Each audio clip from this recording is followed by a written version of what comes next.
اعوذ باللہ من الشیطان الرجیم بسم اللہ الرحمن الرحیم۔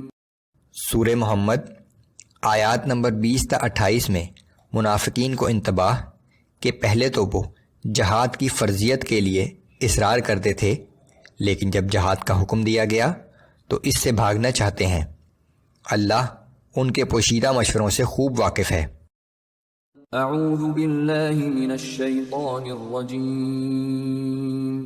وَيَقُولُ الَّذِينَ آمَنُوا لَوْلَا نُزِّلَتْ سُورَةٌ، اور جو لوگ ایمان لائے وہ کہتے تھے کہ جہاد کے لیے کوئی صورت کیوں نازل نہیں کی جاتی۔ فَإِذَا أُنزِلَتْ سُورَةٌ مُحْكَمَةٌ وَذُكِرَ فِيهَا الْقِتَالُ رَأَيْتَ الَّذِينَ فِي قُلُوبِهِم مَّرَضٌ يَنظُرُونَ إِلَيْكَ نَظَرَ الْمَغْشِيِّ عَلَيْهِ مِنَ الْمَوْتِ فَأَوْلَىٰ لَهُمْ۔ پھر جب ایک واضح احکام والی صورت نازل کر دی گئی اور اس میں قتال کا ذکر کیا جاتا ہے تو آپ دیکھتے ہیں کہ جن لوگوں کے دلوں میں نفاق کی بیماری ہے وہ آپ کی طرف اس طرح دیکھتے ہیں جیسے وہ شخص دیکھتا ہے جس پر موت کی بے ہوشی طاری ہو، بس ان کے لیے بڑی تباہی ہے۔ طاعۃ وقول معروف فإذا عزم الأمر فلو صدقوا الله لكان خيرا لهم۔ انہیں اطاعت کا اقرار اور بھلی بات کہنی چاہیے، پھر جب جہاد کا حکم لازم ہو جائے اس وقت یہ لوگ اللہ کے سامنے سچے ثابت ہوں تو یہ ان کے لیے بہت ہی بہتر ہو۔ فَهَلْ عَسَيْتُمْ إِن تَوَلَّيْتُمْ أَن تُفْسِدُوا فِي الْأَرْضِ وَتُقَطِّعُوا أَرْحَامَكُمْ۔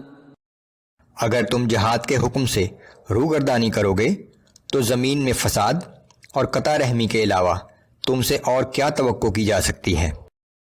اولئک الذین لعنهم اللہ فاصمهم واعمی ابصارهم۔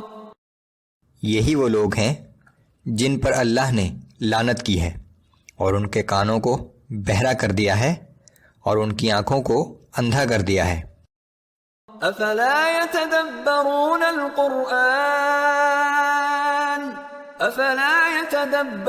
القرآن ام على قلوب اقفالها۔ کیا یہ لوگ قرآن میں غور و فکر نہیں کرتے یا ان کے دلوں پر قفل لگے ہوئے ہیں؟ ان الذين ارتدوا على ادبارهم من بعد ما تبين لهم الهدى الشيطان سول لهم واملى لهم۔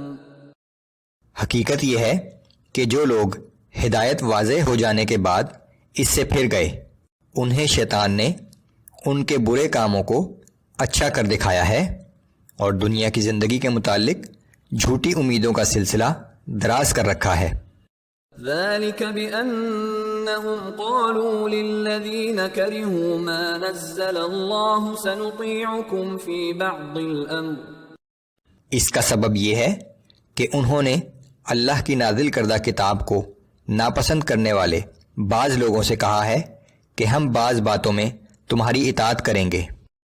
واللہ يعلم اسرارهم، اور اللہ ان کے پوشیدہ مشوروں سے خوب واقف ہے۔ مثلا بعض منافقین نے یہودیوں سے در پردہ کہا تھا کہ اگر تمہیں یہاں سے نکالا گیا تو ہم بھی تمہارے ساتھ نکلیں گے اور تمہارے خلاف کسی کی بات نہیں مانیں گے۔ فَكَيْفَ إِذَا تَوَفَّتْهُمُ الْمَلَائِكَةُ يَضْرِبُونَ وُجُوهَهُمْ وَأَدْبَارَهُمْ۔ پھر اس وقت ان لوگوں کا کیا حال ہوگا جب فرشتے ان کے چہرے اور پشت پر ضرب لگاتے ہوئے ان کی روح قبض کریں گے۔ ذَلِكَ بِأَنَّهُمُ اتَّبَعُوا مَا أَسْخَطَ اللَّهَ وَكَرِهُوا رِضْوَانَهُ فَأَحْبَطَ أَعْمَالَهُمْ۔ ان سے یہ سلوک اس لیے ہوگا کیونکہ انہوں نے وہ طریقہ اختیار کیا جو اللہ کو ناراض کرنے والا تھا اور اللہ کی خوشنودی والا راستہ ناپسند کیا، سو اللہ نے ان کے تمام اعمال کو کل عدم قرار دے دیا۔